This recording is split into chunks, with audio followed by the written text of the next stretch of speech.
Yo, what's up mga dre? For today's video mga dre, at alikat ayusin natin ang ating cam shop at magge-general cleaning tayo ngayon for today's video mga dre.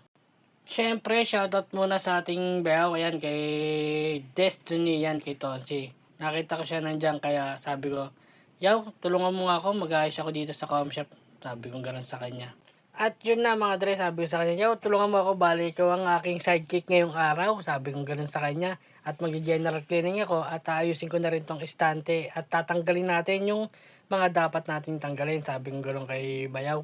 Alam niyo naman ako, sinisipag ako pag meron akong kasama or katulong. Kaya sabi ko ganun kay Bayaw, tara Yaw, tulungan mo ako. Sabi ko, asikasuhin ko na tong com shop para lumuwag na. Kasi medyo masikip na para mapaganda na rin natin ang ating com shop. At ayun na nga, tinanggal na namin yung nakaarang na yon, yung steel matting. Sabi ko ganun sa kanya. Ayan, at ayan, kahit may mga naglalaro yan, titirahin ko na yan kasi mas ginaganan ako pag meron akong kasama yan, katulad nga ng ganyan. Kaya yan, titirahin na natin kahit marami naglalaro. Pero isa-isay natin yan kasi tatanggalin natin yung mga CPU yan, mga PC natin kasi nga blower ko yan para luminis na rin kasi matagal-tagal na rin ako na hindi nakakapag cleaning sa ating com shop mga dre. At kung mapapansin nyo dito mga dre, yung estante yan, nakadiretso na yan kasi nung nakaraan nakapalang yan, kaya medyo masikip. At kung mapapansin nyo rin, nandito na tayo sa kabila.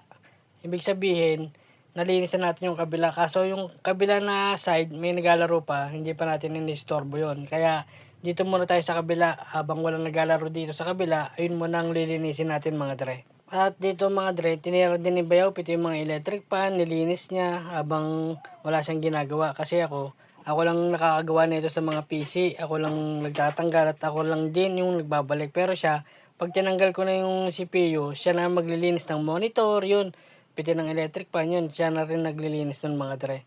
At dito nga mga dre, meron ako isang PC na ayaw gumana. Hindi ko maintindihan kung sa internet ba or sa video card lang. Kaya pinalitan ko na rin ng VGA port yan para malaman ko kung ano talaga yung sira kasi ayaw gumana talaga. Kaya ang ginawa ko para mas mapabilis ang ating gawa, tumawag na ako sa eksperto. Kaya nung dumating na si Parangelo, natawagan ko na siya, nalaman ko, ang tama na pala yung motherboard. Kaya, siyempre, dahil eksperto yan, gagawa niya ng paraan yan para magawa nang hindi tayo gumagastos. Yun, ganun siya kagaling mga dre. Kaya, kung ako sa inyo, kung may mga PC kayo, mga CPU na sira, at kung gusto nyo magpagawa, kontakin nyo lang si Jello. Yon, si Jello Jaramillo. Or pwede nyo rin sa akin i-message kung hindi nyo siya kilala. Nire-recommend ako sa inyo. Sobrang solid niya mga dre. Napakagaling talaga pagdating sa computer. Yon, napaka-solid niya ni parin Jello ko. At dito nga mga dre, habang binoblower ko yung ating CPU. Ayan, si Cardo papansin.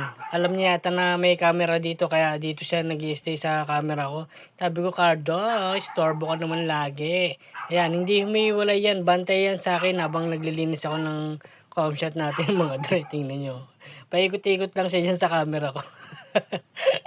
At yun nga mga dre, dito na dali na natin at nagawa na natin lahat at nalinis na rin natin ang com shop at nakapag general cleaning na rin tayo. Siyempre sa tulong yan ng aking bayaw na si Tonsi Destiny.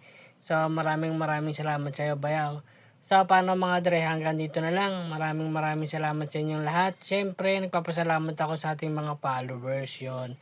At wag niyo kakalimutan lagi mag-like, comment, and share na rin mga dre. So, paano mga dre, hanggang dito na lang. Maraming salamat. At ayan, maliwalas at maluwag na sa ating com shop.